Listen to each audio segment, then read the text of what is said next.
Movie Recap Tagalog here. Nagsisimula ang serye kay Kota. Makikita na isa siyang mahirap at kawawang binata na halos wala nang malapitan at tila sunod-sunod ang pagsubok na ibinabato ng buhay sa kanya. May sakit ang kanyang ina, kaya ginagawa niya ang lahat ng kanyang makakaya upang makalikom ng pera para sa pagpapagamot nito. Habang papunta sa paaralan, ang estudyanteng si Hamaken ay nagbubukas ng isang livestream upang ipagdiwang ang pag-abot niya sa 700,000 subscribers. Dito makikita na siya ang pinakamalaking bully sa kanilang paaralan. Ginagawa niyang content sa social media ang pang-aapi niya sa ibang tao, kaya sikat na sikat siya sa mga kapwa estudyante at marami ang laging nanonood sa kanyang mga livestream. Kasama niya ang kanyang nobyang si Rumi, isang babaeng handang gawin ang kahit ano para sumikat. Sinamantala niya ang pagkakataong naka-live si Hamaken at hinikayat ang mga nanonood na i-follow din ang kanyang account. Nang dumating si Kota sa paaralan, agad siyang pinagtripan ni Hamaken habang naka-live. Pinahiya siya nito at tinrato ng masama habang nakatutok ang lahat sa nangyayari. Sinabi ni Hamaken na bibigyan niya si Kota ng pera, ngunit kailangan nitong magkunwaring masaya sa lahat ng ginagawa sa kanya. Kapag hindi niya sinunod ang utos, lalo lang siyang pahihirapan ni Hamaken. Siyempre, wala nang nagawa si Kota kundi manahimik. Tahimik niyang sinunod ang lahat at pinilit kumbinsihin ang sarili na ayos lang mapahiya basta makuha niya ang perang ipinangako sa kanya. Tinanggap niya ang lahat ng kahihiyang iyon dahil sa sakit ng kanyang ina at sa malaking gastusin ng kanyang pagpapagamot. Matapos ang livestream, umalis si Kota upang maghugas ng kanyang mukha. May ilang perang nahulog mula sa kanyang bulsa kaya dali-dali niya itong hinabol. Ngunit tinapakan ni Hamaken ang pera at sinabi, "Ganito ka ba talaga kahirap para habulin ang maliit na halagang ito?" Sinubukan siyang kausapin ni Kota ng maayos dahil ayaw niyang magkaroon ng gulo. Hiniling niya ang perang napagkasunduan nila habang nasa livestream. Ngunit sinabi ni Hamaken, "Wala akong utang sa'yo. Sapat ng karangalan para sa'yo ang makasama sa livestream ko." Pagkatapos ay tumalikod siya at iniwan si Kota. Sa sandaling iyon, isang estudyanteng nagngangalang Kanegon ang lumapit upang asarin si Kota. Sinabi niya, "Huwag mo nang pahirapan ang sarili mo ng ganyan. Hindi mo rin matutulungan ang nanay mo at hindi rin sasapat ang perang iyon para sa kahit ano." Naupo si Kota habang umiiyak at galit na galit sa kanyang sarili dahil pakiramdam niya ay isa siyang duwag na hindi kayang ipagtanggol ang sarili. Malalaman din na si Kanegon ang kumukuha ng video sa lahat ng livestream ni Hamaken at palagi siyang nananatiling malapit dito upang hindi siya maging susunod na biktima ng kanyang kalupitan. Pagkatapos ng klase, pumunta si Kota sa ospital upang dalawin ang kanyang ina. Pagkakita pa lamang nito sa kanyang mukha, agad itong nag-alala at natakot na baka may nangyari sa kanya. Pinakalma niya ang kanyang ina at sinabing nadapa lamang siya at wala nang iba. Habang nag-uusap sila, napansin ni Kota ang papel na naglalaman ng halaga ng gastusin sa pagpapagamot na itinapon sa basurahan. Nang makita niya ang nakasulat na halaga, napagtanto niyang napakalaki ng perang kailangan nila. Matapos niyang magpaalam sa kanyang ina, dumiretso siya sa kanyang trabaho sa isang burger restaurant. Halos ibuwis niya ang kanyang lakas sa pagtatrabaho at ginagawa ang lahat ng kanyang makakaya upang makalikom ng mas maraming pera. Habang nagtatrabaho si Kota, isang babae na nagngangalang Kaho ang dumating. Papasok ito bilang kanyang katrabaho. Sa unang tingin pa lamang ni Kota sa kanya, agad siyang nagkagusto rito at naisip niyang baka may espesyal na mangyari sa pagitan nilang dalawa. Kasabay nito, dumating si Hamaken sa burger restaurant habang nagla-livestream. Hinamon niya ang restaurant at sinabi na kapag hindi nila nagawang ihanda ang kanyang burger sa loob ng 30 segundo, kukunin niya ang numero ni Kaho. Nang marinig ito ni Kota, mabilis niyang ginawa ang burger sa loob ng wala pang 30 segundo at agad itong inilabas habang itinatago ang kanyang mukha. Ngunit nakilala pa rin siya ni Hamaken. Gayunpaman, umalis ito dahil nagtagumpay ang restaurant sa hamon. Lumapit si Kaho kay Kota upang magpasalamat sa pagtulong sa kanya. Masayang-masaya si Kota dahil kinausap siya ni Kaho. Pagkatapos, lumabas siya upang itapon ang basura. Ngunit biglang dumating si Hamaken kasama ang kanyang mga kaibigan at sinimulan siyang bugbugin. Nagkataon namang lumabas si Kaho. Nang makita siya ng mga ito, mabilis silang tumakas. Nailigtas niya si Kota mula sa mga ito. Ngunit tumanggi si Kota na sabihin ang katotohanan na binubuli siya ng mga ito. Sinabi niya na normal lamang ito at araw-araw itong nangyayari. Ipinaliwanag niya kay Kaho na mga kaibigan lamang niya ang mga ito at nagbibiro lang sila sa kanya. Matapos ang trabaho at pauwi na siya, nakita niya si Kanegon na nakatayo at naghihintay sa kanya. Sinabi ni Kanegon na balak nitong manatili sa bahay ni Kota at magbukas ng livestream doon. Hindi lamang iyon, balak din niyang samantalahin ang pagkakasakit ng ina ni Kota sa pamamagitan ng paggawa ng account gamit ang pangalan nito upang maawa ang mga tao at magpadala ng mga donasyon. Nang tumanggi si Kota, pinagbantaan siya ni Kanegon na bububugin niya ito habang naroon siya. Pakiramdam ni Kota ay wala na siyang ibang pagpipilian, kaya napilitan siyang pumayag at umuwi kasama si Kanegon. Pagdating sa bahay, naglaro lamang si Kanegon habang naka-livestream, samantalang si Kota ay nagsisilbi sa kanya, naghahanda ng pagkain at nanginginig sa takot. Nang magmadaling dalhin ni Kota ang pagkain, hindi niya sinasadyang matisod sa saksakan at natapon ang pagkain. Nagwala si Kanegon dahil malapit na sana siyang manalo sa laro at may magbibigay sa kanya ng 30,000 yen kapag nanalo siya. Tumayo siya upang suntukin si Kota, ngunit sa pagkakataong iyon ay napuno na si Kota. Gumanti siya at pinagbubugbog si Kanegon, tinuruan ito ng leksyon at sinira ang mga gamit sa paligid hanggang sa tuluyang tumakbo si Kanegon palabas ng bahay. Naupo si Kota sa sahig, nalulungkot at iniisip ang kalagayan ng kanyang ina at kung paano siya makakahanap ng pera para sa pagpapagamot nito. Kinabukasan, makikita siyang pumasok sa paaralan. Tinawagan siya ni Hamaken at sinabing ang livestream na ginawa niya kahapon ay nakakuha ng napakaraming views at nakita ng lahat kung paano niya tinalo si Kanegon. Dahil dito, dali-daling umuwi si Kota at binura ang video sa computer upang walang makakita nito sa paaralan at hindi siya muling pagtawanan o pagtripan.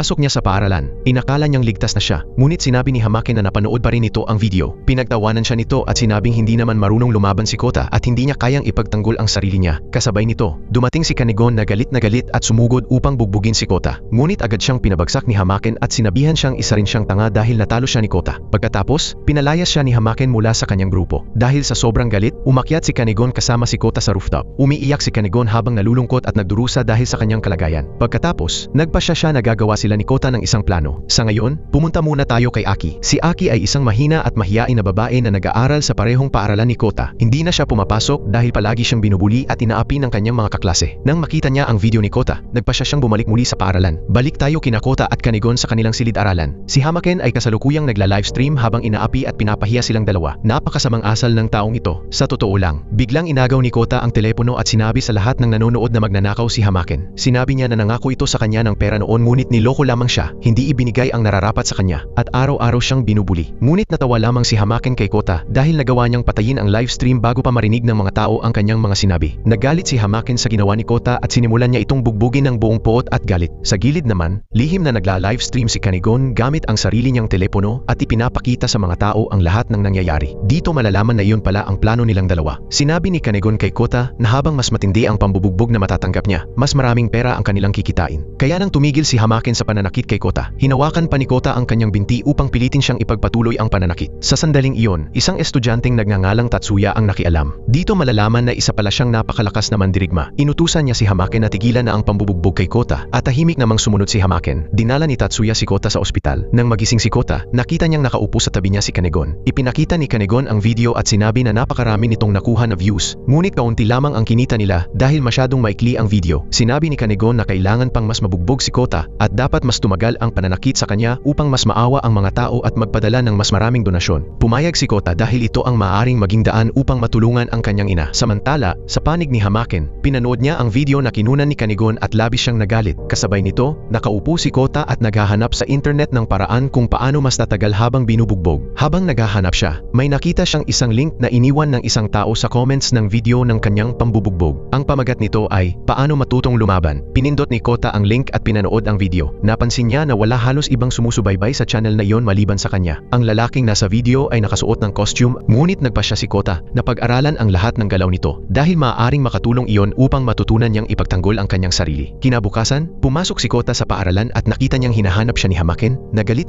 dahil sa video na kumalat tungkol sa kanya noong nakaraang araw. Agad na sinimula ni Hamaken na bugbugin si Kota sa harap ng lahat ng mga estudyante. Sinamantala ni Kanegon ang pagkakataon at kinuhanan ng video ang lahat ng nangyayari. Ngunit napansin ito ni Hamaken at inutusan ng isa niyang kaibigan na bugbugin si Kanegon at kunin ang kanyang telepono. Ginamit ni Kota ang pagkakataong iyon upang tumakbo palayo kay Hamaken. Ngunit nahabol siya nito at ipinagpatuloy ang walang awang pambubugbog sa kanya. Habang patuloy siyang sinasaktan, tumingin si Kota kay Kanegon at malalaman na mayroon pala silang isa pang plano. Si Kanegon ang kukuha ng telepono ni Kota at doon siya magre-record. Dahil alam nilang tiyak na kukunin ni Hamaken ang telepono ni Kanegon. At iyon nga mismo ang nangyari. Ngunit handa nang umalis si Hamaken at hindi na ipagpatuloy ang pananakit kay Kota, kaya nagpasya si Kota na tumayo at gamitin ang mga galaw na natutunan niya mula sa video na pinanood niya kahapon. Ginawa niya ito upang mas tumagal ang pambubugbog sa kanya. Ang unang natutunan niya ay ang manatiling kalmado at galitin ang taong kaharap niya. Epektibo nga ito at tuluyang nagalit si Hamaken. Ginawa naman ni Kota ang pangalawang hakbang. Ngunit pagkatapos ay hindi na niya alam kung ano ang susunod na gagawin. Dalawang hakbang lang pala ang kanyang kabisado. Sa totoo lang, para siyang estudyanteng dalawang bahagi lang ng aralin ang ni-review. Tapos pagdating ng pagsusulit ay wala nang maisagot. Kaya naman nagmukha siyang katawa-tawa sa harap ng lahat at ipinagpatuloy ni Hamaken ang pambubugbog sa kanya. Bumagsak si Kota sa lupa dahil sa matinding pananakit. Malapit na siyang tapusin ni Hamaken nang biglang dumating si Aki, ang sikat na babae sa paaralan, habang hawak ang kanyang telepono at kinukunan ang nangyayari kay Kota. Sinabi niya kay Hamaken na naka-live siya. Dahil dito, natakot si Hamaken na mabunyag ang kanyang ginagawa, kaya iniwan niya si Kota at umalis. Pagkatapos, umupo silang tatlo sa rooftop ng paaralan. Nagpasalamat si Kota kay Aki sa pagtulong sa kanya. Sinabi ni Aki na kung gusto talaga siyang pasalamatan ni Kota, dapat hayaan siyang makisali sa kanilang ginagawa, kaya niya silang tulungan at makakahatak siya ng mas maraming followers. Pumayag sina Kota at Kanegon sa kanyang alok. Habang pauwi sila, sinabi ni Aki na dapat nilang palitan ang pangalan ng kanilang channel sa isang sikat na pangalan na madaling sumikat. Sumang-ayon si Kota at naalala niya ang video na pinanood niya kahapon mula sa kakaibang channel. Napansin niyang halos magkapareho ang pangalan nito. Naghinala siya na maaaring si Aki ang naglagay ng link na iyon sa comments. Ngunit agad niya rin itong nakalimutan at nagtungo sa kanyang trabaho sa restaurant. Habang nasa restaurant, nakaupo si Kota at nag-ensayo ng mga galaw mula sa kakaibang channel na iyon. Dumating si Kaho at sinabi sa kanya na hinahanap siya agad ng kanilang manager. Pumunta siya rito at sinabi ng manager na gusto nitong baguhin ang kanilang schedule sa trabaho. Sinamantala ni Kaho ang pagkakataon at nagmungkahi na gumawa silang lahat ng isang group chat.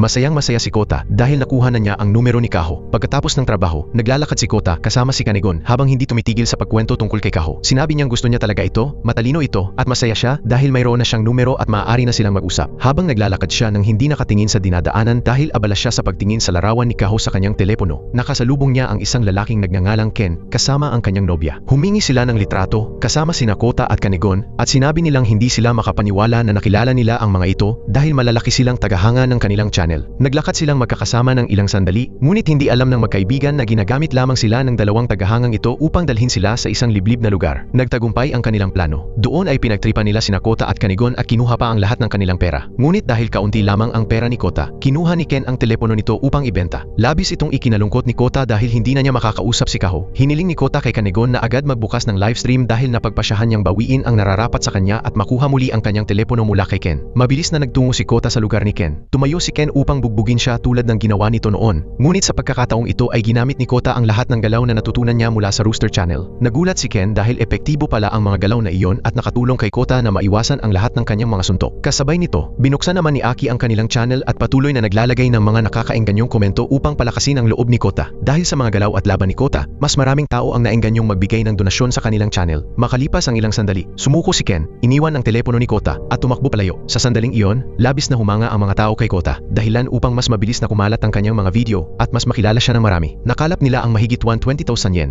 Sinabi ni Kanegon na oras na upang hatiin ang pera sa kanilang tatlo. Ngunit sinabi ni Aki na hindi niya kailangan ng pera. Ginagawa lamang niya ang lahat ng ito dahil gusto niya ang ginagawa nilang grupo. Sinabi ni Kanegon na dahil ayaw ni Aki ng bahagi, silang dalawa na lamang ni Kota ang maghahati sa pera. Ngunit kukunin niya ang 90% at si Kota naman ang 10%. Agad na sinabi ni Kota, kung ganoon, maghanap ka na lang ng ibang taong magpapabugbog dahil hindi na ako magpapatuloy sa ganito. Paalis na sana siya ngunit pinigilan siya ni Kanegon at sinabi, sige na nga, ikaw ang kumuha ng 90% at ako na ang sa 10%. Ngumiti si Kota at sumagot, ngayon, iyan ang tamang usapan. Kinabukasan, pumunta si Kota sa ospital upang dalawin ang kanyang ina. Sinabi niya rito na masaya siya nitong mga nakaraang araw at mayroon na siyang isang malapit na kaibigan na si Kanegon. Habang nag-uusap sila, napansin niya ang isang babae na nagdala ng magandang blusa para isuot ng kanyang ina. Nang tingnan ni Kota ang mga damit ng sarili niyang ina, napansin niyang punit-punit na ang mga ito, kaya naisip niyang regaluhan ang kanyang ina ng isang bagong blusa. Ngunit nang tumingin siya sa mga tindahan, nalaman niyang napakamahal ng mga presyo at hindi niya ito kayang bilhin. Habang nag-iisip siya, nakatanggap siya ng mensahe mula kay Kaho na gusto siyang makipagkita. Pumunta siya sa lugar na kanilang napagkasunduan. Habang papunta roon, sobrang kinakabahan siya at maraming iniisip. Posible kaya na gusto rin siya ni Kaho o imposible iyon dahil mas mataas ang antas nito kaysa sa kanya. Ngunit nang makita niya si Kaho na papalapit habang nakangiti, agad niyang nakalimutan ang lahat ng kanyang pag-aalala at kaba. Umupo sila sa isang kafe. Sinabi ni Kaho na inimbitahan niya si Kota dahil noong unang araw niya sa trabaho, iniligtas siya nito mula kay hamakin. Nagbiro si Kota at sinabi, kung alam ko lang na iimbitahan mo ako sa ganito kagandang lugar, mas maaga pa sana kitang ipinagtanggol. Nang dumating ang oras ng pag-order, nagulat si Kota sa mga presyo ng pagkain dahil napakamahal ng mga ito para sa kanyang kalagayan. Sa pagkakataong iyon, pumasok sina Aki at Kanegon sa cafe at umupo sa mesa na malapit sa kanila. Sinimulan ni Kanegon na kunan ng video sina Kota at Kaho at sinabi sa kanilang mga taga-subaybay na kasalukuyang nasa isang date si Kota. Nainis si Aki dahil kinukunan ni Kanegon ang pribadong buhay ni Kota. Maya-maya, narinig niya ang isang taong malapit sa kanila na nang iinsulto kay Kota. Sinasabing pangit ang kanyang damit at mahirap siya. Dahil sa galit, hinampas ni Aki ang lalaki sa ulo at tuluyang umalis sa lugar. Nang mapansin ni Kaho na nalulungkot si Kota, humingi siya ng paumanhin sa pagdala sa kanya sa isang lugar na hindi niya komportable. Inakala niya na hindi masaya si Kota na makasama siya. Ngunit sinabi ni Kota na ito ang unang beses sa buong buhay niya na nakipag-date siya sa isang napakagandang babae at unang beses din niyang makapunta sa isang ganoon kalinis at magarang lugar, kaya hindi niya alam kung paano kumilos. Naramdaman ni Kaho na inosente lamang si Kota at hindi lang siya sanay sa ganitong sitwasyon, kaya sinabi niya sa kanya na maglakad na lamang sila sa labas. Habang naglalakad sila, may nakausap si Kaho sa telepono na isang lalaking kaibigan. Pagkatapos niyang ibaba ang tawag, sinabi niya kay Kota na ang kausap niya ay ang kanyang kaibigang si Tatsuya na kasama na niya mula pa noong elementarya. Sinabi ni Kota na magkaibigan din sila ni Tatsuya at pareho silang nag-aaral sa iisang paaralan. Siya rin ang parehong lalaking tumulong at nagligtas kay Kota noon. Natuwa si Kaho nang malaman niyang magkakilala sila at sinabi niyang malapit lang si Tatsuya at makikipagkita ito sa kanila. Nang sabihin ni Kaho kay Tatsuya na kaibigan ni Kota si Tatsuya, hindi nito ibinunyag ang totoong nangyari sa pagitan nila. Sa halip, sinabi niya na napakalapit nilang magkaibigan ni Kota at sinusubaybayan pa niya ang channel ni Kota at hinahangaan ang kanyang mga galaw. Nakinala si Kota na maaaring si Tatsuya ang may-ari ng Rooster Channel, ngunit hindi na niya ito masyadong pinag-isipan. Sa halip, napansin niya kung gaano kaakma ang dalawa ni Kaho at Tatsuya sa isa't isa. Dahil dito, hindi siya naging komportable at pakiramdam niya ay isa lamang siyang pangatlong gulong sa kanilang dalawa. Sinabi niya sa kanila na masakit ang kanyang binti at kailangan na niyang umuwi. Ngunit ang totoo, umalis siya ng malungkot dahil pakiramdam niya ay wala siyang pag-asa kay Kaho at mas bagay si Tatsuya para sa kanya. Habang naglalakad siya, napansin niya si Kanegon na sumusunod sa kanya at kinukunan siya ng video. Nagalit si Kota at sinabi niyang mali at hindi normal ang ginagawa nito, ang pagkuha ng kanyang pribadong buhay para lamang sa content. Ngunit walang pakialam si Kanegon sa anumang sabihin ni Kota. Sinabi niya na kailangan niyang bumalik at gawin si Kaho na kanyang kasintahan at hindi hayaan na maagaw siya ni Tatsuya. Dahil sa sinabi ni Kanegon, niyakap siya ni Kota at sinabing gusto niya ng isang kaibigan na sumusuporta sa kanya. Bumalik nga siya kay Kaho. Ngunit ang tunay na dahilan ni Kanegon ay upang makuhanan ng video ang lahat at maipakita ito sa kanilang mga taga-subaybay. Habang hinahabol nila si Kota, biglang lumitaw si Hamaken sa kanilang harapan. Iiwan muna natin sila sandali at bumalik tayo kina Kota at Kaho. Nang tanungin ni Kota si Kaho tungkol kay Tatsuya, sinabi nito na umalis si Tatsuya upang mag-training. Habang naglalakad sila, tinanong ni Kota kung anong klase ng lalaki ang kanyang gusto. Sumagot si Kaho na gusto niya ang mga lalaking may matatag na personalidad,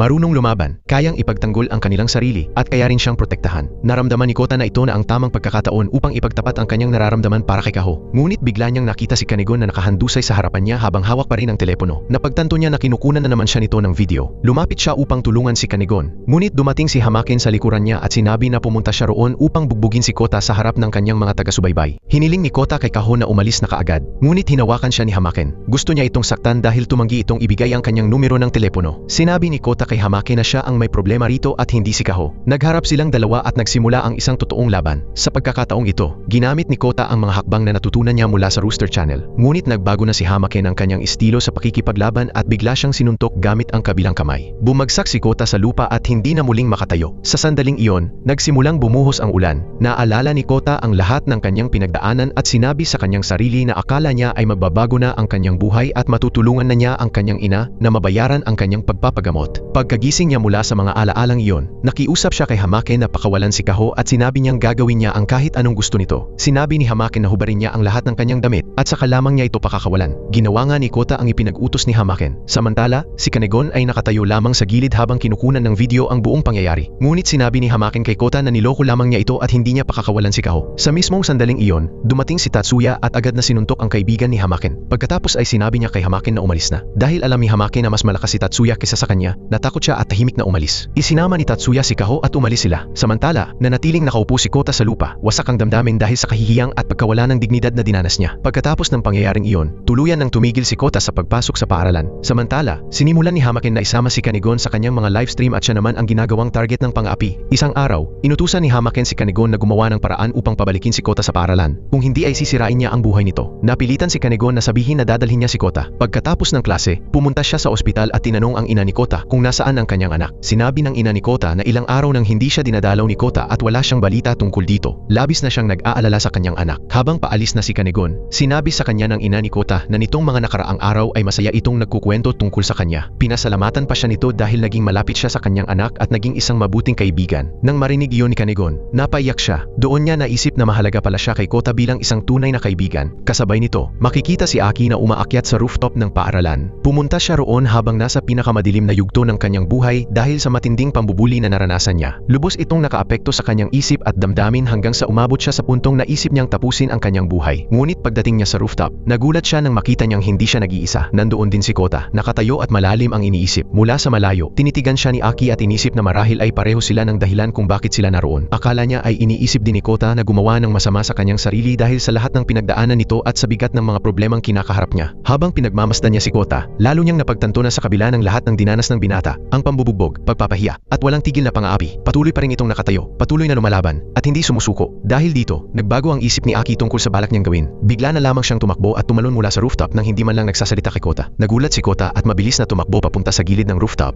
hindi makapaniwala sa kanyang nakita at hindi maintindihan kung ano ang nangyari. Ngunit nang sumilip siya sa ibaba, natuklasan niyang hindi tumalon si Aki upang wakasan ang kanyang buhay. Tumalon lamang siya papunta sa isa pang rooftop na malapit, isang ligtas na lugar na wala namang panganib. Tumingin si Aki sa kanya mula sa ibaba at sinabi na nagkamali siya ng pagkaunawa sa nangyari at hindi siya dapat sumuko ng ganoon kahit ano pa ang mangyari. Sinabi niya kay Kota na maraming taong naghihintay sa kanyang pagbabalik. Ang kanyang mga video ay nagbigay inspirasyon sa maraming tao na suportahan siya at tumayo sa kanyang panig. Idinagdag pa ni Aki na kahit tingnan ni Kota ang sarili niya bilang isang mahina at walang kakayahang tao, iba ang nakikita ng mga tao sa labas. Para sa kanila, isa siyang matapang na tao na nagawang humarap kay Hamaken at tiisin ang lahat ng nangyari sa kanya. Nanatiling tahimik si Kota habang nakikinig sa mga salita ni Aki. Unti-unti niyang naramdaman na sa unang pagkakataon sa kanyang buhay, may mga taong naniniwala sa kanya at nagbibigay sa kanya ng lakas ng loob na magpatuloy gaano man kahirap ang kanyang pinagdadaanan. Ngunit hindi pa rin sapat ang mga sinabi ni Aki upang tuluyan siyang mabago ang kanyang isip. Matatag pa rin ang kanyang pa siya na hindi na bumalik sa paaralan. Sinabi ni Aki na siya mismo ay nagkaroon ng lakas ng loob na bumalik sa paaralan dahil sa livestream ni Kota. Simula noon, sinubukan niyang baguhin ang kanyang sarili dahil sa inspirasyong ibinigay ni Kota. Samantala, si Kaho ay nasa trabaho at labis na nag-aalala para kay Kota. Nagpadala siya ng mensahe upang kamustahin ito at alamin kung bakit tumigil na itong pumasok sa trabaho, ngunit hindi siya nakatanggap ng sagot. Dahil dito, lumapit siya kay Tatsuya at sinabi na gusto niyang hanapin si Kota upang masiguradong ayos lamang ito. Nangako si Tatsuya na hahanapin niya ang kinaroroonan ni Kota at ipapaalam ito kay Kaho. Sa paaralan naman, si Hamaken ay tulad ng dati na ginagamit si Kanegon sa kanyang livestream at inaapi ito habang nanonood ang mga tao. Habang binubugbog niya si Kanegon, sinabi niya rito na tawagin si Kota at pabalikin sa paaralan. Nangako siyang kapag bumalik si Kota, titigilan na niya ang pang-aapi at pananakit kay Kanegon. Napaisip si Kanegon tungkol sa lahat ng alaala nila ni Kota at naalala rin niya ang mga sinabi ng ina nito. Dahil dito, sinabi niya kay Kota na huwag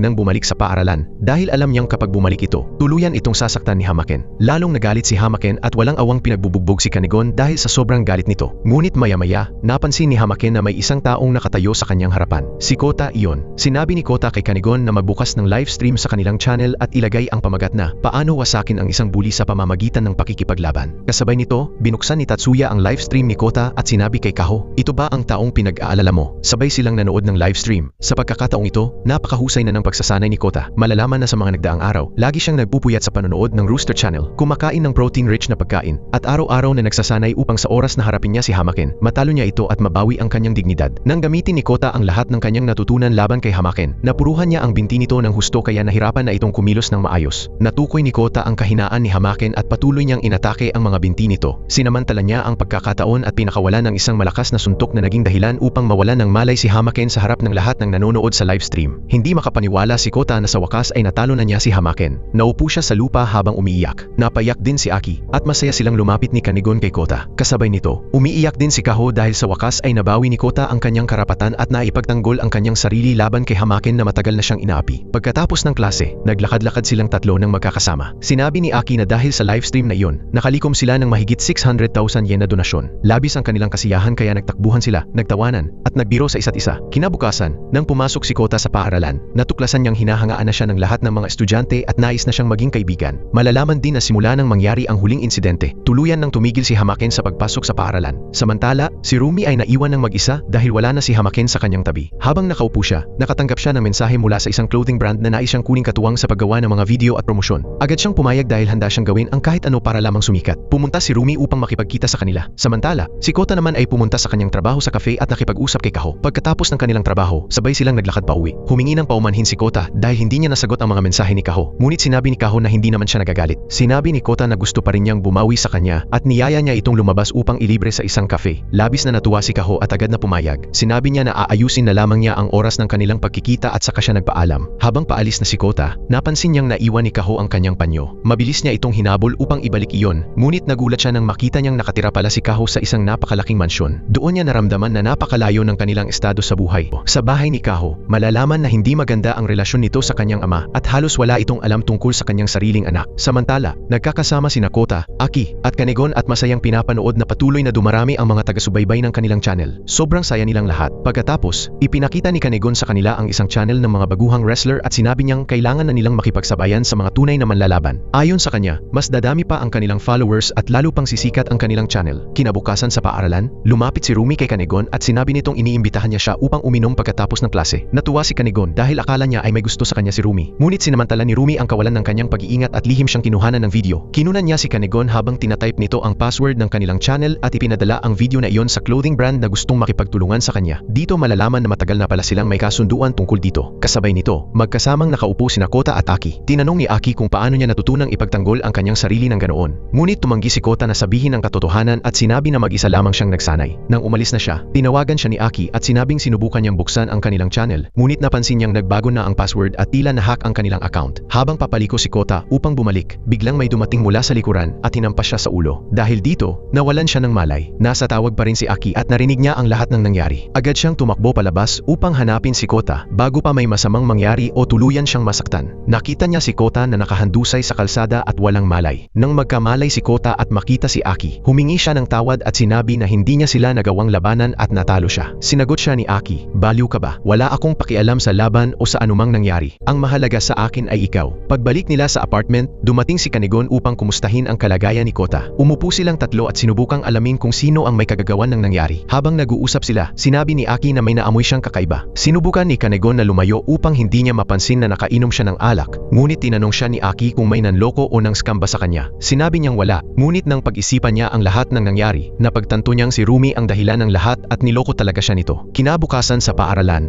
galit na hinarap ni Kanegon si Rumi. Tinanong niya ito kung bakit niya ginawa ang lahat ng iyon, kung bakit niya kinuha ang password ng kanilang channel, at kung siya rin ba ang nag-utos sa mga lalaking may kulay ang buhok na bugbugin si Kota. Tumingin si Rumi sa kanya at itinanggi ang lahat. Sinabi niya na wala siyang ginawa sa mga bagay na iyon at nagkakamali lamang si Kanegon. Pagkatapos, umalis si Rumi at mabilis na tumakbo palayo kay Kanegon. Naiwan si Kanegon na naguguluhan at hindi alam kung nagsisinungaling ba si Rumi. Kinabukasan, pumasok si Kota sa kanyang trabaho. Nang makita siya ni Kaho, agad nitong napansin ang sugat sa kanyang mukha at nag-alala para sa kanya. Pinakalma siya ni Kota at sinabing simpleng sugat lamang ito at gagaling din kung loloobin ng Diyos. Pagkatapos ay tumingin siya kay Kaho at tinanong, kailan tayo pupunta sa cafe gaya ng napagkasunduan natin? Sinabi ni Kaho na ipapadala na lamang niya ang oras sa pamamagitan ng mensahe. Sa mismong sandaling iyon, nakatanggap si Kota ng mensahe mula kay Kanegon na nagsasabing alam na niya kung sino ang nasa likod ng kanilang problema. Kasabay nito, makikita si Rumi na nakaupo kasama ang may-ari ng clothing brand. Tinanong niya ito kung siya ba ang may kinalaman sa pagkakasara ng sikat na hit channel at kung siya ba ang nasa likod ng nangyayari. Tiningnan siya ng lalaki at sinabi na wala siyang kinalaman sa anumang nangyari at hindi rin niya lubos na nauunawaan ang sitwasyon. Ngunit base sa kanyang kilos at ekspresyon, malinaw na niloloko lamang niya si Rumi at ginagamit ito para sa kanyang sariling kapakinabangan. Nang paalis na si Rumi, may dalawang lalaki na pumasok. Sila rin ang dalawang lalaking may kulay ang buhok na bumugbog kay Kota. Dito nalaman na tauhan pala sila ng manager at hindi sila nagkataong napunta roon. Sa kabilang banda, ipinapakita naman ni Kanegon kay Kota ang page ng clothing brand gamit ang kanyang computer. Una nilang nakita ang larawan ni Rumi, ngunit sinabi ni Kanegon na hindi iyon ang mahalagang bagay sa ngayon. Nang mag-scroll pa sila pababa, nakita nila ang mga larawan ng dalawang lalaking may kulay ang buhok na siyang umatake kay Kota. Sinabi ni Kanegon na mula pa lamang sa simula ay naghihinala na siya na may kinalaman si Rumi sa nangyari, at malinaw na ngayon na ang manager ng clothing brand ang tunay na dahilan sa likod ng lahat ng problemang kinakaharap nila. Nang mapagtanto ito ni Kanegon, labis siyang nalungkot. Hindi maintindihan ni Kota kung bakit ganoon na lamang ang reaksyon ng kanyang kaibigan. Sinabi ni Kanegon, bobo ka ba o ano? Matapos ang lahat ng nangyari, hindi mo pa rin napapansin na mahal ko si Rumi. Nagulat si Kota dahil ngayon lang niya napagtanto na ang kanyang kaibigan ay may nararamdaman din at marunong ding umibig. Magsasalita sana si Kota, ngunit hindi siya binigyan ni Kanegon ng pagkakataon at agad itong umalis upang ipaalam kay Aki ang impormasyon na kanilang natuklasan tungkol sa dalawang lalaking may kulay ang buhok. Sinabi ni Aki na kailangan nilang isumbong ang lahat sa pulisya. Ngunit sinabi ni Kanegon na kapag ginawa nila iyon, maaaring ipasara ang kanilang channel dahil ayon sa batas, hindi sila pinapayagang kumita mula sa mga content na naghihikayat ng karahasan. Dahil dito, nagpasya si Kota na magbukas ng live stream habang hinaharap ang dalawang lalaki at babawiin ang hustisya para sa sarili. Nang gabing iyon bago matulog, pinanood niya ang Rooster Channel at tinanong ang kanyang sarili kung sapat ba ang mga natutunan niya mula sa mga video upang manalo sa susunod na laban, lalo na't dalawa ang kanyang makakalaban at hindi lang isa. Bigla siyang nakatanggap ng notification na may bagong upload ang Rooster Channel. Ang bagong video ay nagtuturo kung paano ipagtanggol ang sarili at lumaban laban sa dalawang tao ng sabay. Lumipat tayo sa dalawang lalaking may kulay ang buhok. Nasa kalye sila at nagla-livestream habang gumagawa ng mga prank sa mga tao. Naglalagay sila ng ahas sa mga damit ng mga biktima at kinukunan ang kanilang reaksyon upang makakuha ng mas maraming views. Kasabay nito, dumating si Kota at pinigilan sila sa kanilang ginagawa. Nagbukas si Kanegon ng livestream at kinukunan ang buong pangyayari habang si Aki naman ay patuloy na naglalagay ng mga komento upang suportahan si Kota. Nagsimulang alalahanin ni Kota ang lahat ng natutunan niya mula sa Rooster Channel noong nakaraang araw. Ngunit naisip niyang maaaring hindi epektibo ang direktang pakikipagsuntukan sa kanila. Kaya sa halip na agad lumaban, tumakbo siya at pinahabol ang dalawang lalaki upang mapagod sila. At iyon nga mismo ang nangyari. Dumating si Aki at sinabi sa kanila na hindi maganda ang hitsura nila sa livestream at mas mabuting ibigay na lang ng tahimik ang password dahil wala na silang lakas upang makipaglaban pa. Matapos nilang mabawi ang password ng kanilang channel, gumawa sila ng bagong password upang hindi na ito muling mahack ng kahit sino. Habang nakaupo silang magkakasama, sinabi ni Kota na kakaiba ang kanyang nararamdaman. Sa unang pagkakataon, naramdaman niyang masaya siya habang tumatakbo at nakikipaglaban kanina. Pagkatapos ay tinanong niya sila kung sino ang magiging susunod nilang kalaban. Kasabay nito, ipinakita sa atin ang isang estudyanteng nagngangalang Reo. Malalaman na ang binatang ito ay dating isang high school student, ngunit kalaunan ay nagpasya siyang hindi na ipagpatuloy ang kanyang pag-aaral at sa halip ay naging isang kilalang manlalaban. Habang nakaupo siya at naglalaro, may dalawang lalaking lumapit upang guluhin siya, ngunit hindi niya sila pinansin. Pinagtawanan siya ng mga ito at sinabing nagkukunwari lang siyang matapang. Nang umalis siya sa arcade, hinanap niya si Kota at pinanood ang kanyang channel. Samantala, si Kota ay nasa ospital kasama ang kanyang ina. Binabasa nito ang isang balita tungkol sa mga kabataang gumagawa ng mga channel na tungkol sa pakikipaglaban. Nang tanungin ni Kota ang opinyon ng kanyang ina tungkol dito, sinabi nitong wala naman siyang problema sa ganoong bagay. bagay. Ngunit sigurado raw siya na ang mga magulang ng mga batang iyon ay labis na nag-aalala para sa kanilang mga anak. Pagkatapos ay sinabi niya, "Salamat sa Diyos at normal lang ang trabaho mo." Sumagot si Kota ng, "Oo," at umalis upang makipagkita kay Kaho. Samantala, nalungkot si Aki nang malaman niyang may date si Kota at hindi ito makakasama sa kanila. Kasama naman ni Kota si Kaho at makikitang napakasaya niya. Nagkuha sila ng mga larawan, nagtawanan, at nagbiruan ng magkasama. Biglang naging seryoso si Kota at sinabi kay Kaho na magkaiba ang kanilang buhay. Sa tingin niya ay isa sigurong napakayamang at makapangyarihang tao ang ama ni Kaho dahil nakatira sila sa isang napakalaking mansyon at napakataas ng kanilang antas sa buhay. Ngunit sinabi ni Kaho na isa lamang ordinaryong tao ang kanyang ama. Nagtaka si Kota at nagtanong, "Kung maganda naman ang estado ng inyong buhay, bakit ka pa nagtatrabaho?" Sumagot si Kaho na ginagawa lamang niya iyon para magkaroon ng libangan at hindi mabagot. Malapit nang ipagtapat ni Kota ang kanyang nararamdaman. Naghihintay si Kaho sa sasabihin niya, ngunit sa huling sandali ay nagbago ang isip ni Kota at sinabi na sa susunod na lang niya sasabihin ang gusto niyang sabihin. Dahil dito, nadismaya si Kaho, ngunit hindi niya ipinakita ang kanyang pagkadismaya. Kinabukasan sa paaralan, sinabi ni Kanegon kay Kota na napili na niya ang kanilang susunod na makakalaban, si Reo, ang parehong binatang nakita sa arcade. Sinabi ni Kanegon na dati nang nagbigay si Reo ng napakalaking donasyon sa isa nilang livestream, kaya mukhang interesado ito sa kanilang ginagawa. Samantala, si Kaho ay nagtatrabaho sa restaurant gaya ng nakasanayan. Lumapit ang isa niyang katrabaho at sinabi na may kumakalat na video niya sa internet habang kasama niya ang isang lalaki. Siyempre, ang lalaking iyon ay si Kota. Nagulat at nalito si Kaho dahil hindi niya maintindihan kung sino ang kumuha ng video nila habang magkasama silang nakaupo. Sinabi ng kanyang kaibigan na kailangan niyang mag-ingat dahil mabilis nang kumakalat ang video at pinag-uusapan na ito ng maraming tao. Patuloy na iniisip ni Kaho kung sino ang maaaring lihim na kumuha ng video nila ni Kota nang hindi nila namamalayan. Sinabi ng kanyang kaibigan na maaaring may taong nakakita sa kanya noon kasama si Hamaken o nakakilala sa kanya, kaya siya nito kinuhanan ng video. Kasabay nito, agad na tinawagan ni Kanegon si Kota at sinabi niyang nasa malaking problema sila at kailangan niyang pumunta kaagad. Mabilis na tumakbo si Kota upang alamin kung ano ang nangyari. Pagdating niya roon, laking gulat niya nang makita si Reo na nakatayo sa harap ni Aki at Kanegon at sinasabing gusto niyang harapin si Kota. Sinubukan ni Kota na kausapin siya ng mahinahon at ipinaliwanag na hindi niya siya maaaring labanan dahil mas malakas si Reo kaysa sa kanya. Ngunit hindi nakikinig si Reo sa kahit anong sinasabi niya. Wala siyang pakialam sa mga paliwanag ni Kota. Sinabi niyang gusto niyang makipaglaban kay Kota at iyon na ang pinal na desisyon niya. Gusto rin niyang kunin ang channel ni Kota dahil marami itong taga-subaybay at nais niyang mapasa kanya ang mga iyon. Nang patuloy na tumanggi si Kota, sinimulan ni Reo na bugbugin si Kanegon upang galitin siya at pilitin siyang pumayag. Nagtagumpay siya. Napilitan si Kota na harapin si Reo. Ngunit sa oras na nagsimula ang laban, agad na lumabas ang napakalaking agwat ng kanilang kakayahan. Isang mahusay na taekwondo fighter si Reo at ni hindi man lang siya mahawakan ni Kota. Paulit-ulit siyang pinagsusuntok at sinisipan ni Reo hanggang sa bumagsak siya sa lupa. Hindi lang iyon, hinila pa ni Reo si Aki at sinaktan ito sa harap mismo ni Kota. Sa kanya tinapakan si Kanegon habang nakahandusay ito sa sahig. Nakahiga lamang si Kota sa lupa at wala siyang magawa. Ang nakikita na lang niya ay ang kanyang mga kaibigan na nasasaktan dahil sa kanya. Bumangon siya na puno ng galit at matinding lungkot at sinabi kay Reo na ibibigay niya ang channel at lahat ng gusto nito. Ngunit kailangan nitong layuan ang kanyang mga kaibigan at hindi na muling lumapit sa kanila. Pumayag si Reo at iniwan sina Aki at Kanegon matapos makuha ang gusto niya kay Kota. Samantala, sa panig naman ni Rumi, makikita siyang nakaupo kasama ang manager na nagsasamantala sa kanya. Sinabi niya rito na labis siyang nalulungkot dahil araw-araw ay patuloy na bumababa ang bilang ng kanyang mga taga-subaybay at wala nang nagbibigay sa kanya ng parehong atensyon tulad ng dati. Tumingin ang manager sa kanya at sinabi na matutulungan niya itong makabalik sa kasikatan at muling pag-usapan ng lahat, ngunit may isang kondisyon. Kailangan niyang matutunan ang isang partikular na bagay na malalaman sa mga susunod na pangyayari. Hindi na nag-isip pa si Rumi at sinabi niyang handa siyang gawin ang kahit ano basta't sumikat siyang muli at magkaroon ng mas maraming taga-subaybay kaysa dati. Sa ngayon, iiwan muna natin sila at babalik tayo kay Kota. Makikita siyang nakatayo sa ospital sa tabi ni Kanegon matapos ang nangyari sa kanila kay Reo. Dito malalaman na napakalala ng kondisyon ni Kanegon dahil sa matinding pambubugbog na kanyang dinanas at marami siyang tinamong pinsala sa katawan.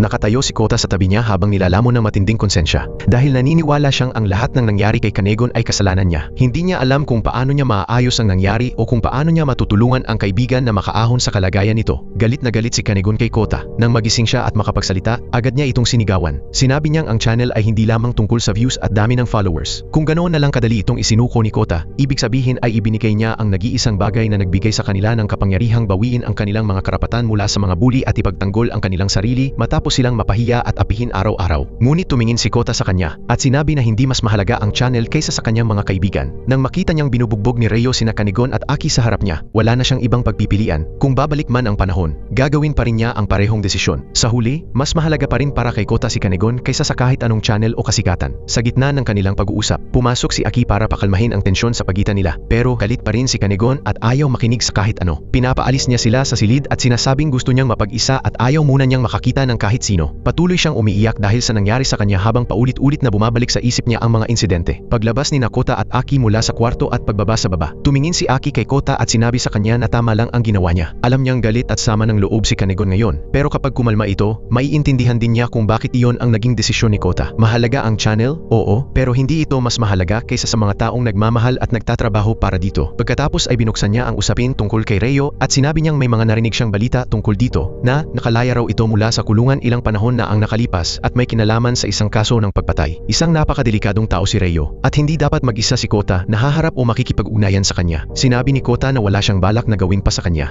Pag-uwi niya, humiga siya at nag-isip ng malalim sa mga nangyari. Paulit-ulit niyang naaalala ang mga sinabi ni Kanegon, ang nangyari sa channel at ang ginawa ni Rheo. Hindi niya alam kung paano siya kikilos. Sa huli, gumawa siya ng desisyon at nagtungo sa arkada kung saan madalas tumambay si Rheo. Pagdating niya roon, sinabi niyang handa na niyang ibigay ang channel pero may isang kondisyon, bibigyan siya ni Rheo ng isang buong buwan. Kung pagkatapos ng isang buwan ay matalo niya si Rheo, babalik sa kanya ang channel. Pero kung matalo siya, tuluyan nang mapupunta ang channel kay Rheo. Tiningnan siya ni Rheo ng ilang sandali, pinag-isipan ang kanyang sinabi at saka pumayag sa hamon. Sinabi nitong hihintayin siya sa oras at lugar na mapagkakasunduan nila at titingnan kung kaya ba ni Kota panindigan ang kanyang mga salita. Kinabukasan, pumunta si Kota sa ospital at nakipagkita kina Kanegon at Aki. Ikinuwento niya ang naging desisyon niya at napumayag siya kay Rheo sa isang laban matapos ang isang buwan. Pagkarinig pa lang ni Aki nito, agad siyang nagalit at sinabi na hindi ordinaryong tao si Rheo. Kapag hinarap niya ito, maaaring hindi lang siya matalo sa laban, kundi pati ang sarili niya ang mawala sa kanya. Paulit-ulit niyang sinubukang kumbinsihin si Kota na magbago ng isip. Tinanong niya kung bakit niya ito pinipilit gawin. Sinabi ni Kota na tungkol ito sa pera at kailangan niyang manalo para matulungan ang kanyang ina. Pero alam natin, nagsisinungaling si Kota. Hindi pera ang tunay niyang dahilan. Ang totoo, hindi niya makalimutan ang nangyari kay Kanegon at hindi niya matanggap na kinuha ni Rheo ang channel sa ganoong kahihiyan. Sa loob niya, may mas malalim na layunin na mas higit pa sa pera. Ang mabawi ang channel, maibalik ang dangal ng kanyang mga kaibigan na niyurakan sa harap mismo ng kanyang mga mata at patunayan na hindi sila mahina gaya ng iniisip ng lahat. Pagkatapos, pumunta si Kota sa trabaho sa cafe at humingi sa manager ng isang buwang leave. Nagalit ang manager at sinabing, mag-a-abroad ka ba o ano? Isang buong buwan. Pero hindi na pinansin ni Kota ang mga sinabi nito dahil nakatutok na siya sa isang mas mahalagang bagay. Pagkaalis niya sa cafe, lumapit si Kaho sa kanya at tinanong kung may nangyari ba kaya bigla siyang humingi ng isang buwang leave. Sinabi ni Kota na ayos lang ang lahat at walang problema. Tiningnan siya ni Kaho na parang may mabigat siyang kalaban at magta-training para dito. Hiniling niya na sana manalo si Kota. Ngumiti si Kota at sinabi na pagkatapos ng susunod na stream, gusto niya siyang yayain lumabas at magtsaa kung papayag siya at may mahalaga rin siyang sasabihin sa kanya. Natuwa si Kaho at agad na pumayag. Kasabay nito, makikita si Tatsuya na seryosong nagsasanay at todo focus sa workout niya. Bigla namang pumasok si Kota at tinanong siya kung paano matatalo ng isang baguhan ang isang professional na taekwondo fighter. Nagulat si Tatsuya at tinanong siya, paano mo ba natutunan ang mga galaw na ginagawa mo? Hindi kayang gawin ng isang baguhan ang mga galaw na ginawa mo sa stream na ganoon lang. Patuloy niya itong tinitigan habang naghihintay ng sagot. Pero bago pa makasagot si Kota, may tumawag kay Tatsuya at naantala ang usapan nila.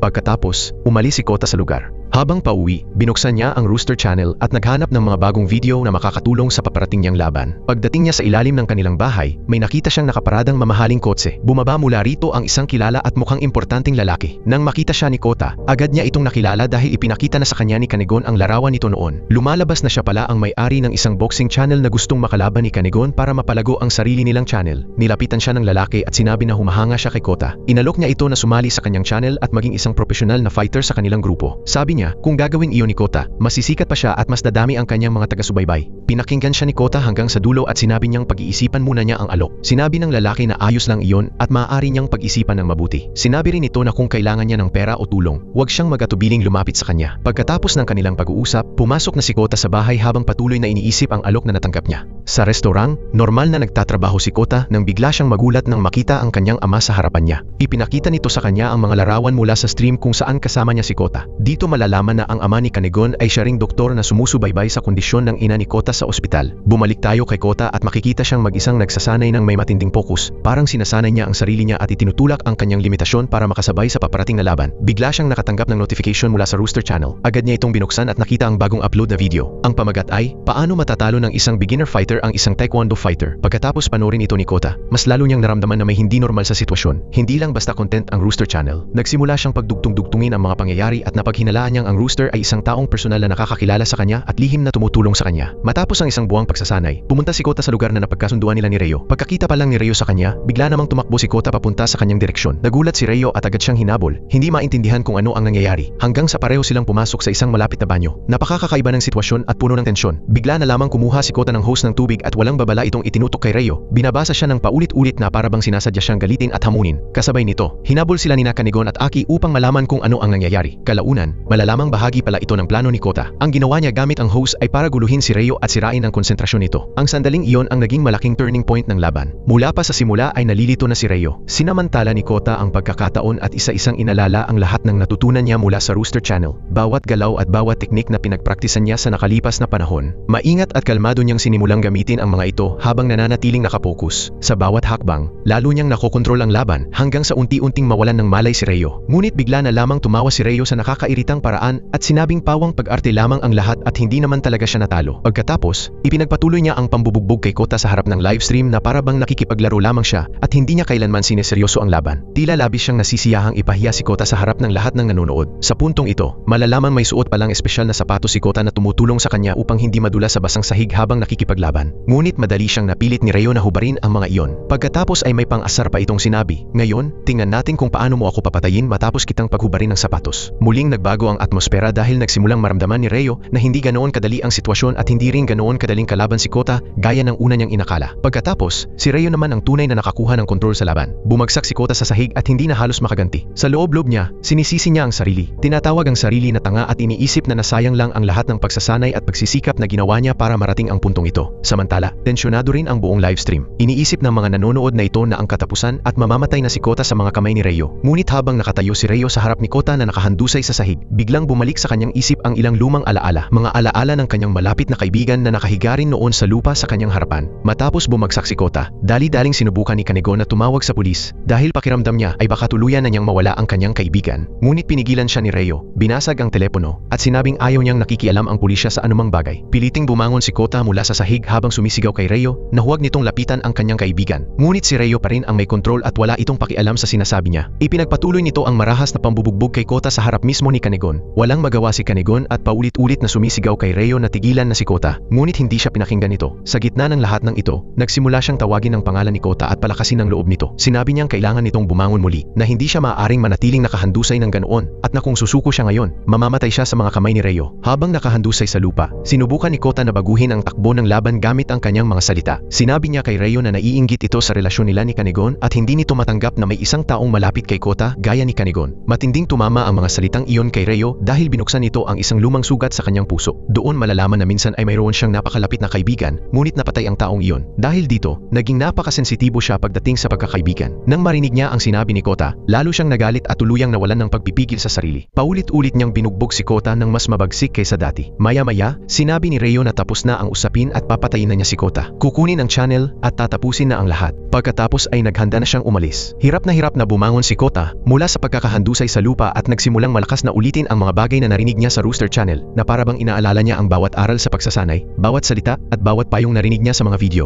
Nagtatakang tiningnan siya ni Reo at inisip na tila nababaliw na ito at nawawala na ang focus. "Pakita mo sa akin ang hangganan mo. Matatapos ka na ngayon, bata." Ngunit biglang nagsimulang isabuhay ni Kota ang lahat ng kanyang natutunan, paisa-isang hakbang. Iba na ang kilos niya kumpara dati. Nang umatake si Reo, nagulat ito nang maiwasan ni Kota ang unang suntok. Parabang sa unang pagkakataon, nagtutulungan ng maayos ang isip at katawan ni Kota sa laban. Nagpatuloy siyang lumaban ng may matinding kontrol sa kanyang emosyon. Bawat galaw niya ay pinag-isipan at nakabatay sa mga natutunan niya. Samantala, unti-unting nawawalan ng kontrol si Reo. Sa unang pagkakataon, napaatras siya at nawalan ng pokus sa harap ni Kota, na walang tigil sa pagdiin ng presyon hanggang sa maibagsak siya at mawalan ng kakayahang makakilos ng maayos. Sa huli, bumagsak si Reo, tuluyang nawalan ng kontrol sa kanyang katawan, at hindi na niya naipagpatuloy ang laban sa harap ng kamera at ng mga nanonood ng livestream. Kasabay nito, natuwa si Aki at nagsimulang mag-post ng mga komento sa livestream upang hikayatin ang mga tao na suportahan at padalhan ng donasyon si Kota. Samantala, papunta naman si Kaho sa bahay ni Kota upang kumustahin siya matapos ang lahat ng batikos at pag-ataking naranasan niya. Ngunit sinabi ni Kota kay Kaho na ayaw na niyang mawala itong muli. Gusto niya itong makita palagi. Sinabi rin niya na wala siyang pakialam sa pera o kahit sa gastusin para sa pagpapagamot ng kanyang ina dahil siya mismo ang gagawa ng paraan upang makuha ang kinakailangang halaga. Sa kabilang panig, pinagtawanan ni Kuwata ang sinabi ni Aki at tahasang tinanggihan ang kanyang kahilingan. Sinabi ni Aki na kung ganoon ang sitwasyon, hindi rin sila mananahimik at hahanap sila ng paraan upang makuha ang nararapat sa kanila. Tumawa lamang si Kuwata at sinabing bata pa siya at wala pa itong naiintindihan. "Ipakita mo nga sa akin kung ano ang magagawa mo." Kasabay nito, nakikipag-usap si Kota kay Kaho. Sinabi niya rito na nakapagdesisyon na siyang labanan si Kuwata. Ngunit sinabi ni Kaho na hindi na muling mag-upload ang Rooster Channel mula ngayon. Nagulat si Kota at agad na nagtanong kung paano niya nalaman iyon. At doon ibinunyag ni Kaho na siya ang taong nagpapadala sa kanya ng mga link noon. Lalo pang nagulat si Kota sa kanyang narinig. Sinabi niya na noong nakaraang taon, nawala niya ang isang medalya na pag-aari na niya mula pa noong bata siya. Hinanap niya ito kung saan-saan ngunit hindi niya makita. Isang araw, nakatagpo siya ng isang medalya na kahawig nito at may nakasulat na link. Nang buksan niya ang link, natuklasan Natuklasan niya ang Rooster Channel. Ang mga video sa channel ay nagtuturo sa mga tao kung paano ipagtanggol ang kanilang sarili laban sa karahasan. Nang malaman niyang binubugbog at binubuli si Kota, siya mismo ang nagsimulang magpadala rito ng mga video upang matuto itong protektahan ang sarili.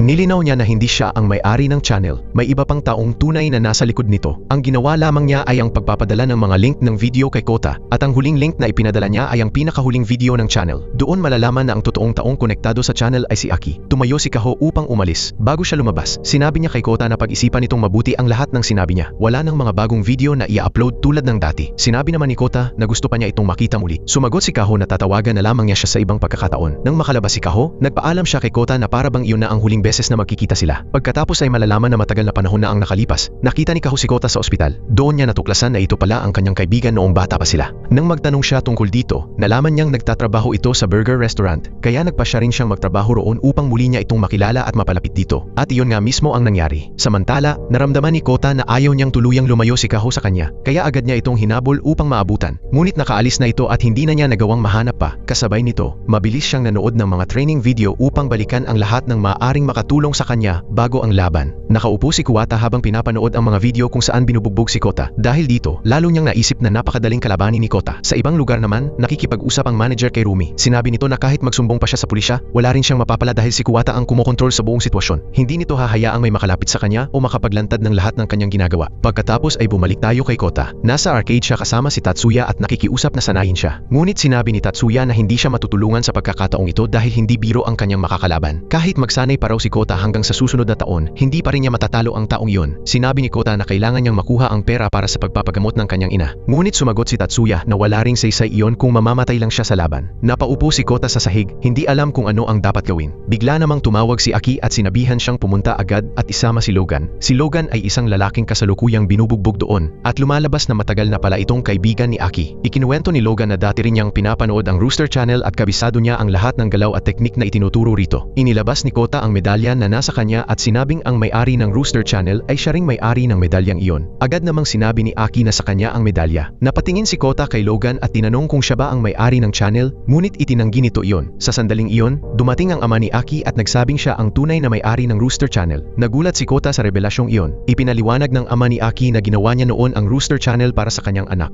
Nang lumaki at mas makilala ang channel, sinabi niyang ikinuwento sa kanya ni Aki ang lahat ng nangyari. Matagal na siyang tumigil sa pagsasanay, ngunit alang-alang sa kanyang anak na babae, nagpasya siyang bumalik at tulungan si Kota. Kinabukasan, nagsimula ang matinding pagsasanay ni Kota. Isa-isa siyang tinuturuan tungkol sa sikolohiya ng pakikipaglaban at kung paano mag-isip sa loob ng laban. Kasama nila si Aki na kinukunan ang buong training. Samantala, itinakda naman ni Kuwata ang petsa ng laban. Labis na nag-aalala sina Aki at Kaho para kay Kota. Nananatili pa rin si Kanigon sa bahay at hindi nagbabago ang kanyang kalagayan. Hindi siya lumalabas. Si Kota naman ay tuloy-tuloy sa pagsasanay, walang tigil at hindi nagpapadala sa anumang distraksyon. Kalaunan, binuksan ni Kanigon ang kanyang telepono at binasa ang lahat ng mensaheng ipinadala sa kanya ni Aki. Pinalalakas ni Aki ang kanyang loob at ipinaalala na siya ang orihinal na may-ari ng ideya para sa channel. Mula pa noong una, siya ang nagpasimula nito bago niya iniwan ang grupo upang mag-isa. Sinabi rin niyang iisang koponan sila at dapat silang manatiling magkakasama. Tumawag si Aki at sinagot naman iyon ni Kanigon. Sinabi ni Kanigon na masaya siya sa mga nangyayari ngayon at natutuwa siyang makita na mahusay ang takbo ng pagsasanay ni Kota. Humingi rin siya ng paumanhin kay Aki. Ngunit sinabi ni Aki na ayaw niyang makarinig ng anumang paghingi ng tawad. Mahalaga siya sa kanya at walang halaga ang channel kung wala si Kanigon. Kailangan niyang bumalik. Pagkatapos ng tawag, nakita ni Kanigon ang mga larawan ni Kota at Aki na magkasama at tuluyan siyang napaiyak. Kasabay nito, nasa ospital si Kota kasama ang kanyang ina. Sinabi ng kanyang ina na kinabukasan na ang laban at nagtitiwala siya sa kanya. Tinanong din siya nito kung handa na ba siyang sagutin ang kanyang tanong. Sumagot si Kota na handa na siya at gagawin niya ang lahat upang maipagmalaki siya ng kanyang ina. Ikinuwento rin niya ang tungkol sa kanilang channel at sinabi na noong una ay ginawa niya iyon para kumita ng pera para sa gamutan ng kanyang ina. Ngunit ngayon, masaya siya dahil pakiramdam niya ay natagpuan na niya ang kanyang tunay na sarili. Masaya siya sa kanyang ginagawa at mayroon na rin siyang mga kaibigan. Natuwa ang kanyang ina na sa wakas ay namumuhay na ang kanyang anak sa paraang gusto nito. Dumating ang araw ng laban. Umupo si Aki sa tabi ni Kota at pinalakas ang kanyang loob. Sinabi niyang para sa kanya, isa itong tunay na bayani. Sasagot pa sana si Kota, ngunit may pumasok at nagsabing oras na para magsimula. Nang magsimula ang livestream, nakatutok ang lahat kay Kota at patuloy siyang sinusuportahan. Bago magsimula ang laban, sinubukan ni Kuwata na guluhin ang isip ni Kota sa pamamagitan ng pangaasar at masasakit na salita. Ngunit mas nakatuon si Kota sa galaw ng kanyang kalaban kaysa sa mga sinasabi nito, kaya hindi niya ito pinatulan. Nagsimula ang kanilang boxing match. Sa umpisa, si Kuwata ang may lamang. Sunod-sunod niyang tinamaan si Kota at siya ang kumokontrol sa takbo ng laban. Samantala, nagbukas si Kaho ng livestream at kinausap ang mga manonood. Sinabi niyang hindi masamang tao si Kota. Isa siyang taong nagpasyang baguhin ang kanyang buhay at harapin ang realidad sa halip na sumuko. Ikinuwento rin niya ang sarili niyang karanasan. Sinabi niyang buong buhay niya ay nasa ilalim siya ng kontrol ng kanyang ama at hindi niya kailanman nagawang tumanggi rito. Nakita niya kay Kota ang isang taong naglakas loob na putulin ang tanikalang iyon at magsimulang muli. Nakiusap siya sa mga tao na suportahan at palakasin ang loob ni Kota sa halip na batikusin siya. Sa loob ng ring, patuloy ang matinding pag-atake ni Kuwata habang si Kota ay tumatanggap ng mabibigat na suntok at nagpapatuloy ang laban sa harap ng livestream. Patuloy na nagsalita si Kaho sa kanyang livestream at tinanong ang mga manonood kung ano ba talaga ang gusto nila kay Kota. Sinabi niyang hinuhusgahan nila ito nang hindi man lang nalalaman ang mga pinagdaanan nito. Ipinaliwanag niya na mula pa noong una ay biktima na ng pambubuli si Kota at iyon ang nagtulak sa kanya upang magbago, maging marahas at ipaglaban ang kanyang karapatan gamit ang sarili niyang mga kamay. Nakiusap si Kaho sa mga tao na tigilan na ang paghusga mula sa likod ng kanilang mga screen nang hindi nakikita ang tunay na sitwasyon. Dagdag pa niya, pasan ni Kota ang mabigat na responsibilidad ng pagpapagamot sa kanyang ina. Nang matapos ang unang round, si Kuwata ang nanguna sa puntos at siya ang nagwagi sa round na iyon.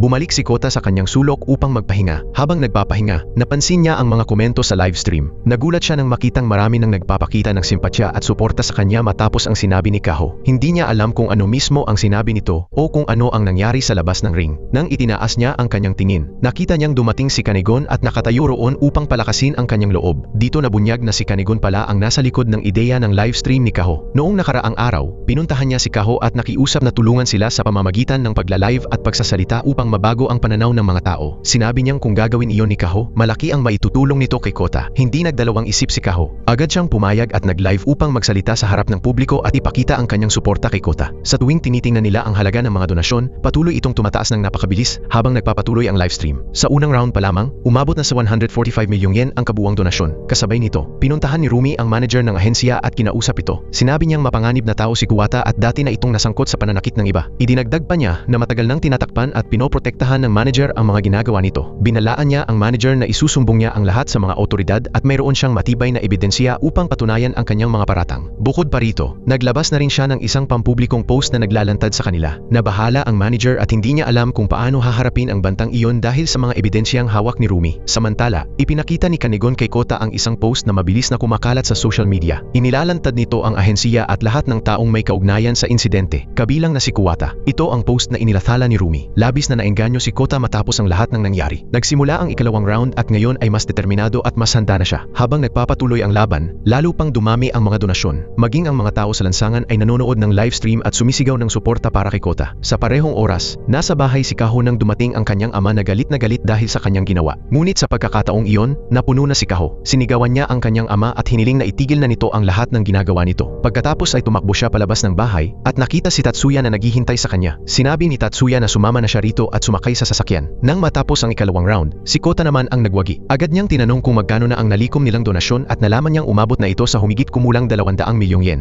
Gayunpaman, pakiramdam niya ay hindi pa rin sapat ang halagang iyon. Sinabi niyang kailangan niyang magsalita. Patuloy siyang pinalalakas ng loob ng mga tao at ganoon din si Aki. Paulit-ulit nilang sinasabi na isa na lamang round ang natitira at kaya pa niyang mabawi ang lahat at magtagumpay sa uli. Ipinaalala ni Kanigon kay Kota na nanonood ang kanyang ina at kailangan niyang ilabas ang pinakamalakas na bersyon ng kanyang sarili para rito. Nagsimula na ang huling round. Sa simula ng final round, muling nakontrol ni Kuwata ang takbo ng laban at sunod-sunod na pinatamaan si Kota. Ngunit patuloy na sumisigaw si Aki at tinatawag ang kanyang pangalan. Dahil dito, naalala ni Kota ang lahat ng kanyang pinagdaanang pagsasanay, ang bawat aral na kanyang natutunan, ang mga naranasan niya sa paaralan kasama ang kanyang mga kaibigan, at ang lahat ng pagbabagong naganap sa kanyang buhay. Unti-unti niyang nabawi ang kanyang konsentrasyon. Kasabay nito, dumating si Kaho sa lugar ng laban at dali-daling pumasok upang suportahan siya. Paulit-ulit na tinamaan ni Kuwata si Kota at ilang beses itong napabagsak sa lona hanggang sa isipin ng maraming tao na tapos na ang laban para sa kanya. Ngunit muling tumayo si Kota. Naalala niya ang lahat ng sinabi ng mga manonood, ang mga salitang ibinigay sa kanya ng mga tao, at ang lahat ng sumusuporta at naniniwala sa kanya. Dahil dito, ipinagpatuloy niya ang laban ng may panibagong lakas. Isinabuhay niya ang lahat ng kanyang natutunan sa nakalipas na panahon at ginamit ang bawat aral sa loob ng ring. Sa huli, nagawa ni Kota na mapabagsak si Kuwata at tuluyang talunin ito. Pagkatapos mismo ng laban, agad niyang itinanong kung magkano na ang kabuuang halaga ng mga donasyon. Doon niya nalaman na lumampas na ito sa 10 milyong yen. Sa wakas ay mapapagamot na niya ang kanyang ina. Nagdesisyon siyang magretiro sa pakikipaglaban at mamuhay ng tahimik. At dito nagtatapos ang pelikula. Maraming salamat sa panonood. Hanggang sa muli, paalam.